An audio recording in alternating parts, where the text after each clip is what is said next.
The following is an exclusive presentation of Cablevision local programming, TV that's close to home. Coming up next on Cablevision's Meet the Leaders, we sit down with Suffolk County Legislator Tom Cilmi and discuss his take on government efficiency, pension reform, and a whole lot more you don't want to miss. So stay tuned. Meet the Leaders starts right now.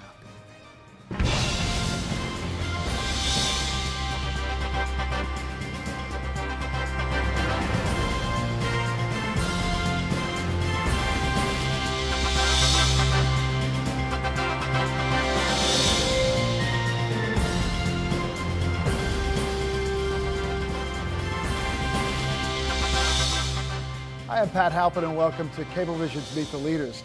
Joining me today is Suffolk County Legislator Tom Cilmi of the 10th Legislative District. Legislator Cilmi, welcome to Cablevision's Meet the Leaders. Pleasure to be here. This Thanks. is your first visit here. It is. So you were elected, what, just a year or so ago? Just November of last year. Yep, it's been about 8 months or so that I've been in the legislature. First time running for political office, and happy to say that I won. So what is your background before you got involved in elective office? Business. Run businesses for the better part of my adult life. Graduated with a business degree from New York Institute of Technology, and worked in the record business for a little while, and then for a local manufacturing company in Bayshore, and later owned my own company, a printing business. And as you think about being an employee, being a manager, and then being an owner, what are the skill sets that you developed over the years that you think are unique, at least as far as the Suffolk County Legislature is concerned? Well, you know, most importantly, you learn to deal with people, you learn to look at budgets, you learn to live within your means. All of those things, I think, are critically important. Especially these days. In these days especially. And we just got the budget, for example, for the county for next year, and so we're looking through that to make sure that we can keep up, make sure that we can generate the kind of revenue that's necessary to fund all of these programs that the county has. Now, I'm going to talk a little bit more about the budget, but before we do, the 10th Legislative District's in the town of Islip, but it's made up of a number of communities. Yes, we go from Bayshore on the west to Bohemia on the east, and Great River, Islip Terrace, Islip, East Islip, and up to Ronkonkoma. So it's an interesting district, but it kind of straddles both the north and south side of Sunrise Highway and Southern State, depending on where you are in that district. As you think about your district and the families and the businesses that you represent, what do you think are the most pressing issues? Well, clearly the most pressing issue is taxes and jobs. I've said all along since I started that everything that we do in government really has to be economic development driven. We can't make any decisions sort of absent an understanding of what it takes to create jobs and what it takes to drive an economy and how to do that. So my focus in office has been and will continue to be chiefly doing things that are necessary to free up market forces and create jobs here in Suffolk County. You know, it's interesting. Some people have said that one of the big problems of government is that you don't have the accountabilities that you have in the private sector. In other words, if you're not doing things smartly and efficiently and adding value to your customers, you're going to lose those customers or never get them in the first place if you're a business. That is so true, and there's a disconnection from the revenue side. You know, I see that some of my colleagues around the horseshoe, sort of the money's not theirs, so it's much easier to spend when it's not their money. There was an issue right from the start. My first day, literally, the county executive had vetoed a resolution last year that appropriated $60,000 for a dog park in South Haven. And there was a dog park that cost us something like $6,000 just down the road. And so the simple question is, as a businessman, why does this cost $6 and that one costs $60? Right. Well, I asked that question, and nobody could tell me what the difference between a $60,000 dog park and a $6,000 dog park was. First of all, I'll tell you what the other issue is $54,000. Well, you're exactly right. But the other issue is that we have homeless veterans in this county, and we're talking about spending $60,000 on a dog park. It didn't make sense. Fortunately, the override motion failed, and we didn't spend the $60,000. But that's sort of the mentality, and the idea was that, well, if you don't use the money now, it's lost. My position was we never had the money to begin with. It's the taxpayers' money. You're absolutely right about that. So as you think about ways to make government more efficient so that they're focused on not only providing high quality services, but also have a real appreciation that it's not your money, it's not their money, it's people's money. Right. What are some of the things that you want to see county government do more effectively? My favorite saying is that the best way to create jobs is to stop preventing them. So give me an example of how the county is preventing jobs. You look at the permit process, for example. A new business wants to open or a business wants to expand, and they have to go through this very cumbersome, often mysterious process of applying for permits from a variety of different departments in the county, such as the health department, for example.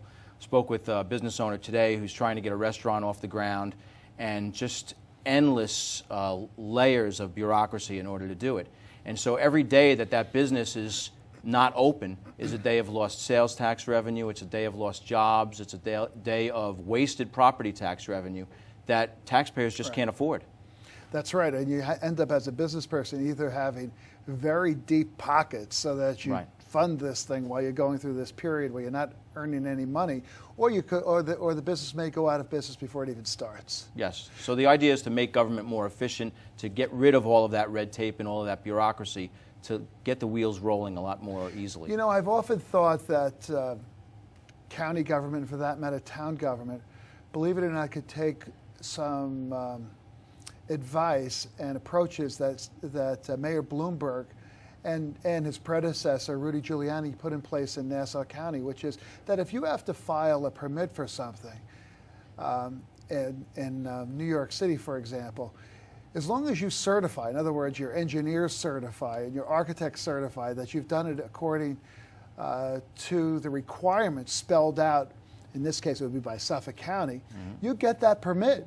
It doesn't require 3 people to double and triple check it because they're putting their license on the line. Right.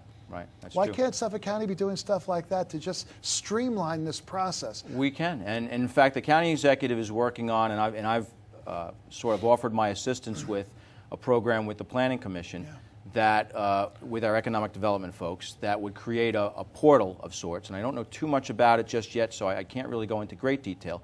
But basically, it would link in the towns with the county to create a system whereby everyone is sort of working on the same system. Right. And because that's part of the problem, is that there are these multiple jurisdictions and one is not talking to the other. So if we can get them all in sync, I think we can make things run a lot better. You know, they ought to take a page out of what they do for college admissions processes, what's called a common application. I know it well. You know it well. And anybody who has college-age students or kids that are going through high school know that process. And you fill out the common application. Now, there may be some additional specific information that's needed for a given college. Right. But basically, everybody starts with the same information. It would seem to me that would be a great reform for Suffolk County and all of the towns and villages. Why have to do things 20 times over? Yeah, I agree. I'm looking forward to rolling it out. I really admire you for that. You know, one of the other areas that I think the county could take a big role in is how do you access you know, these other programs that are out there to help business. The state has programs. Local towns have industrial development agencies. You have the Long Island Power Authority providing subsidies for people that want to create efficient businesses. Is there a coordinating process that the county could play in that? You know, I suppose there is. There's an awful lot of organizations out there that are trying to get all this information out. I, for one, belong to an organization called Action Long Island, which works very hard at getting this information out. But you know, people don't come. And not enough people take advantage of all of this stuff that's out there. And I think part of it is that people are overwhelmed with just trying to keep their businesses going and all of the different requirements and just people are pulled in so many different directions. So as a business person, and you bring this, frankly, bottom line approach to county government, as you're looking at the county budget that the county executive has proposed, he has no tax increase, but he also has some big decisions that the legislature is going to have to make in terms of how do you adopt a balanced budget without raising taxes, or for that matter, having a no tax increase budget. Right. What are your thoughts, for example, on the privatization of the county nursing home? Listen, I'm all for back to basics budgeting. I think the county needs to do the basic things that the county needs to do, and there's a lot of what we do. I think that's quite frankly unnecessary. With regard to the nursing home, from what I've seen, the folks that I've spoken with, I think that could be done equally as well by a private operator. But you have Good Samaritan Hospital that operates nursing homes. Yes. One is in West Islip, another one is in Sayville. And there are a lot of not-for-profits that do this kind of work. Yeah, and I think, you know, the one-shot revenue is nice to have, between $15 and $20 million in a year that we have tremendous budgetary difficulties would certainly be nice from the sale of the facility. But in addition to that, you're talking about, depending on who you believe, between $5 and $10 million a year in subsidy to the facility. That the county taxpayers wouldn't have to pay. That the county taxpayers wouldn't have to pay. So, you know, unless we can find some other way to recuperate that revenue, or that expense rather, I am advocating for the sale at this point. All right.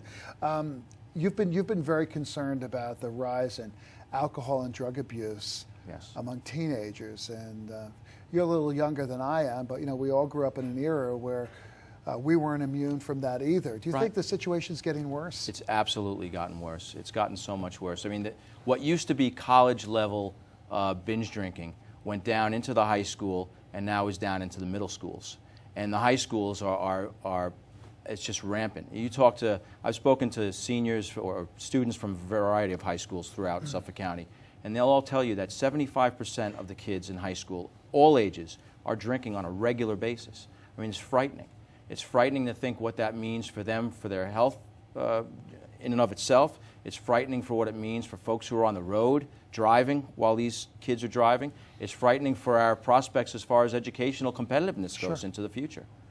What about the rising abuse of medications? I'm talking about prescription drugs that are sitting in people's cabinets that kids are taking and abusing.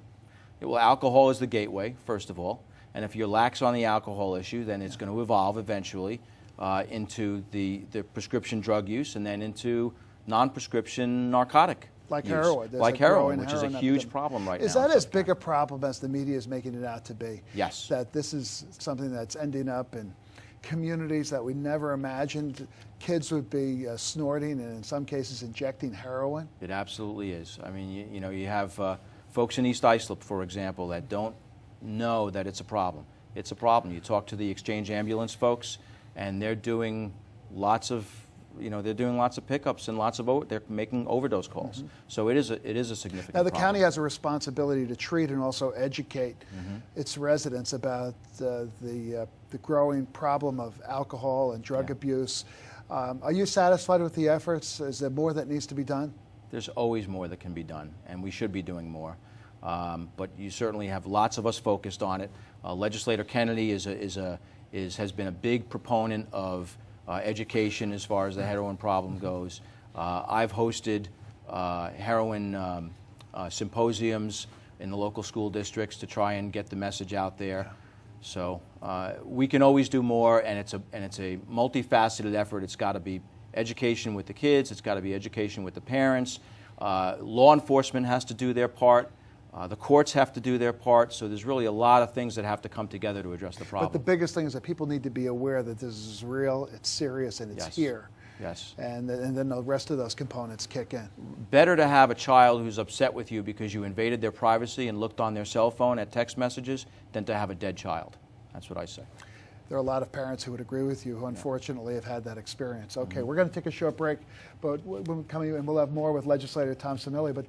But don't forget, you can catch Meet the Leaders on demand with a remote click. Just go to Video on Demand, choose Channel 502, select News and World, then Local, On Demand, and choose Long Island, and enjoy the show. Don't go away. Meet the Leaders will be right back.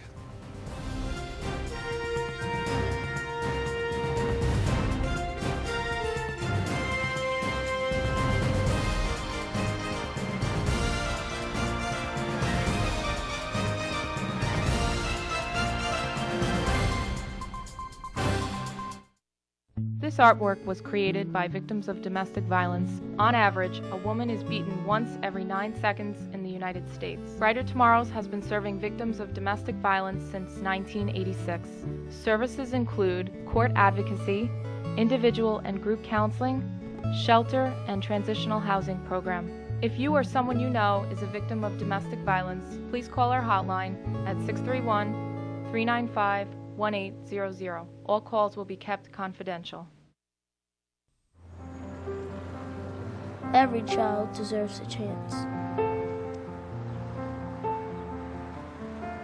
Every child deserves to get better. The Children's Aid Society is filling the gaps between what kids have and what they need. Because every child deserves encouragement. And every child deserves hope. For the millions living with COPD, breathing becomes a struggle. COPD is chronic obstructive pulmonary disease. You may have heard of it as chronic bronchitis or emphysema. Over time, you feel like you're breathing through a straw. It's the 4th leading cause of death in the U.S., and it took my grandmother. If you're over 35 and have ever smoked, you could be at risk. Good news is, you can improve your symptoms. I'm Danica Patrick, and I drive for COPD. Join the movement at driveforcopd.com, take our screening questionnaire today, and talk to your doctor.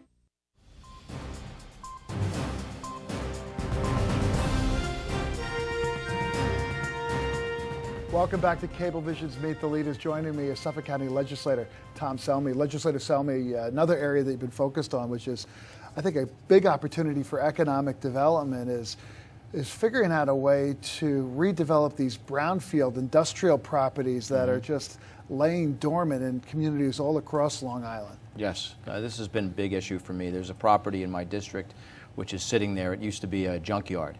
So it's potentially contaminated, but we don't know for sure that it's contaminated because we don't own the property. Typically what happens with these properties is that the owners walk away from them, the taxes lapse, and the county ends up taking the properties. But in the case of properties that are potentially contaminated, the county avoids taking title to the property because they're afraid of what the implications might be in terms of an environmental cleanup. So you have a property that's potentially contaminated, but you don't know if it's contaminated because the county doesn't own it. The county won't take deed to the property because we're afraid, and you end up with a property that's sitting there that's a blight on the community. In this case, that attracts vandalism and graffiti, and it looks horrendous.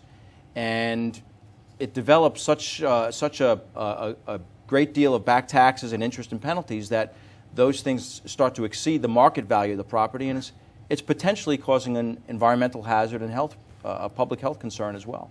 But if the county went in there and did an assessment and cleaned it up, then it becomes a much more marketable property. Yeah. I mean, you talked about a property there. I know there are others in Brentwood and elsewhere. I mean, they're all over Long Island that people look at and say, why doesn't somebody do something about that? What, using your office, I mean, or is are there federal laws that have to be changed? Are there county laws that need to be changed? Is it a state law problem? There has to be a mechanism that can be used to figure out how to at least do an assessment and not assume the liability. And if it's a reasonable cost to clean up, go forward on it. Right. One of the things I'm looking at, and I haven't decided exactly how to move on this yet, but one of the things I'm looking at is, the county collects a certain percentage of the sales tax for drinking water protection.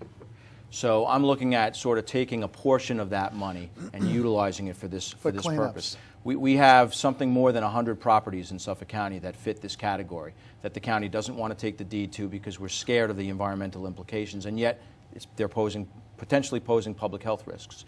So we have this fund in place, and we're telling people that we're taxing them to protect their drinking water. Right. I think this is a perfect use for that money. Legislator Cilmi, you're exactly right. And in fact, when that fund was created, I happened to be county executive at the time, we used a portion of it to cap and close landfills. So we gave the money to the towns for the exact reason that you're talking about, because these landfills were a big source of groundwater pollution. Now, they've been capped and closed, and the money's been redirected for other things since then. But the precedent is there. It's an excellent idea. Yeah.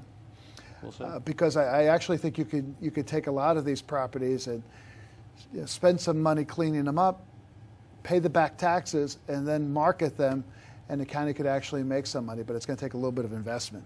Yeah, and if the environmental concern is truly a concern, then let's go in there and figure it out and do what we're supposed to do as a government, is protect the public health. That's right. If it's not so much of a concern, that if it's as little a concern that we can ignore it, then let's do something with the property and let's turn it into something that's at least productive. Yeah. We can generate some tax revenue and make it a productive piece of property in the community. You're right. Pension reform. Yeah. Everybody these days is looking at their 401ks and saying to themselves, that 401k a couple of years ago had a lot of money into it. Now I've got about half. Maybe some of it has come back since the height of the economic problems we've run into. But it's not where it was. But if you're a public employee, you don't have to worry about that because you've got a defined pension. You want to do something about that. That's exactly right. I think it's necessary, and I wouldn't touch people who are in the system now. I think they signed on with a certain commitment. I think that's part of the commitment. But I think going forward, at some point in time, we have to come to the realization. I like to use the equation 2 + 2 = 4. You can't continue to decline your revenue side, tax revenue, which is happening. We're losing taxpayers in droves. Businesses are leaving, residents are leaving. So our revenue side is going down. You can't continue to increase the expense side and expect to make the equation work. It's just not possible. Now the state benefited, and for that matter, localities benefited as well, when pension contributions were practically suspended. Actually, at one point they were, because the stock market was doing so well. We know that what happened over the last couple of years with the stock market. Yeah. Isn't part of the problem that the state's got to do a better job of managing this? But you're raising a bigger issue, which is that the way the system is designed, it can't be sustained. I think you're correct on both fronts. The state's got to do a better job of managing it. The comptroller has to do a better job of managing it. I mean, clearly, they look at an 8% return is what they use to make all of the actuarial arrangements in terms of what we contribute. Well, and they just revised that down recently. They did revise it down, but you know what? What took them so long? What took them so long is right. I think they should have been focused on making much more conservative investments and letting the fund grow slowly. In 2002, the county contributed $13 million, I think it was, to the state pension fund for retired county employees. This year, I think we're budgeting something more than $130 million. So in 8 short years, from $13 million to $130 million, it's totally unsustainable. And unless we come to grips with that and do something different, we're in deep trouble. Do you think they should go to a system like they have in the private sector, a 401k type system where people contribute a portion of their salary towards their retirement, and in this case, the county, the state, everybody in the state's pension fund contribute a portion as well, so we all have some skin in the game? Yeah, I do. I think that's what we need to look at doing. And maybe you can design it so that there's some guarantees at least, but not to the extent that we have now. I mean, you can't convince me that you're going to have somebody contribute 3% or contribute 3% into a fund for 20 years, and then that person's going to retire at 30, 40, 50% of their highest average salary for the rest of their lives, which is potentially another 20 or 30 years, and have the math work out. It just doesn't work. Now, the Attorney General, Andrew Cuomo, just issued a report saying something that a lot of people have known for a long time, that there's a lot of pension padding that goes into those last couple of years of employment by public employees, so they end up retiring at a much higher rate of pay or retirement pay. Something's got to be done about that. What do you think? What do you think should be done? I think we can do that at the management level. I think it needs to be done at the management level. That's something that we can, at least we can do our part in local government to control that. We can't tell the state what we can ask the state, and we can suggest to the state that they change the system. But as you know, we have no control over it here at the county level. But that's one area that we can control, and we should. That is, which is. Let's not have everybody getting 3-4 times the typical amount of overtime in those last couple of years of employment. And we all pay for that. Exactly. And you know what? You're cheating. I firmly believe that you're cheating today's workforce for folks who used to work. I mean, clearly, if we didn't have $130 million to pay into the state pension system next year, that would give us more money for more employees today. People would have jobs today, which is what we need. So I think, I'm happy to say to the folks in the public unions, look, it is what it is today, but let's look to the future. Let's make sure we have people working today, providing services today. Let's find a fair way of compensating those folks who have worked for the county for so long in the future, but we need to change something today, otherwise we're going to be sunk. So what's their reaction when you tell the PBA, the AME, and all of the other public employee groups in Suffolk County that we've got to change this system? Let's just say they're skeptical, but I'm working on it. All right. I admire you for that. Another thing you're working on is that you think that the living wage that the county put in place a number of years ago needs to be repealed. Why? Actually, that's not true. Okay. I'm sorry to correct. No, feel free to I don't think the living wage should be repealed. What I have done recently is filed a bill to repeal the subsidy, to eliminate the subsidy to not-for-profit agencies. That the way we have this set up right now is that we, I think, instituted the living wage in 2001. In 2002, we created this fund because not-for-profits couldn't abide by the living wage requirements that we had instituted. So we created this fund and we told not-for-profits, if you can't afford to pay your employees the living wage, we will subsidize you for that amount of money. Now, let's be honest. These are not-for-profits that are doing work under contract by the county. So they're providing daycare services, some cases health services, youth services. The list goes on and on. Right. But if you have a not-for-profit, Pat, and you agree to abide by the living wage and you pay your employees the living wage and you get however millions of dollars you get or hundreds of thousands of dollars you get from the county and you deal with it, and I have an agency and I am faced with those same requirements, but now I come back to the county afterwards and say, all right, we made this deal, we're going to do the county services, but we can't afford the living wage. Well, that's not fair to you as somebody who runs another agency. So this fund that we created in 2002 started off paying out something like $118,000 in 2003. That was the first year we used it. In 2004, it grew to $230,000. In 2005, it grew to $360,000. And in 2006, we paid out more than $600,000 in subsidies to fund not-for-profit agencies, and it's a select few. It's 4 or 5 different agencies. To subsidize them to comply with this living wage requirement that the county instituted when this fund was supposed to be temporary back in 2002. And so we still have the fund in existence today. We paid out close to $1 million over the last 2 years in this from this fund, and I just think that it's time that we got rid of it. All right, or just increase their contract and initially do it right from the start. Okay. Legislator Tom Cilmi, thanks so much for being here with us. My pleasure. Thanks we really for having appreciate it. We have to have you back again soon. Love to come. Okay. And don't forget, we love to hear from you here at Meet the Leaders, and you can do it simply by emailing us at mtli@cablevision.com. Your comments and questions are vital to our show.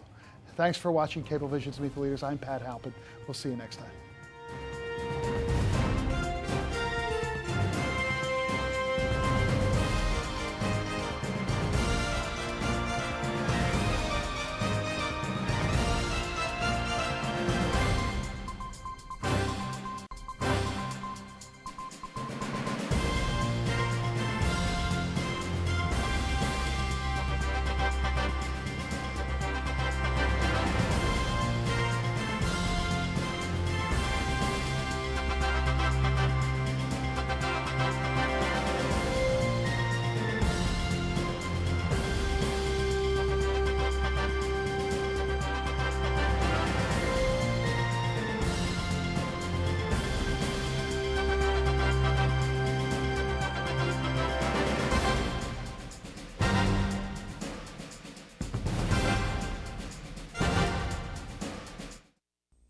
Cancer.